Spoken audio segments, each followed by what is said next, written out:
Ratusan warga langsung mengepung rumah seorang pemuda berinisial JU.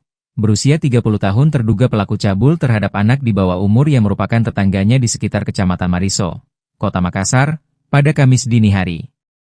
Aparat Polsek Mariso yang menerima laporan tersebut, langsung mendatangi lokasi dan mengamankan JU yang diketahui tengah terkepung dan tak bisa melarikan diri di dalam rumahnya. Saat pemuda itu akan dievakuasi, warga yang sudah kesal dan emosi terhadap terduga pelaku cabul ini kemudian langsung melampiaskan amarahnya dengan melakukan pemukulan.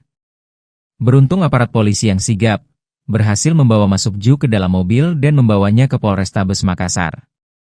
Menurut Kapolsek Mariso, Kompol Arisoe Marsono, kekesalan warga ini setelah pemuda tersebut sehari sebelumnya dilaporkan ke Polrestabes Makassar akibat diduga telah mencabuli tetangganya sendiri yang merupakan perempuan berusia di bawah 10 tahun. Jadi kalau kejadian peristiwa kami masih penyelidikan, tapi kalau kejadian tadi malam perihal diamankannya, jadi bermula dari informasi dari warga bahwa terlapor pencabulan itu mau didatangi oleh masyarakat dan keluarga korban.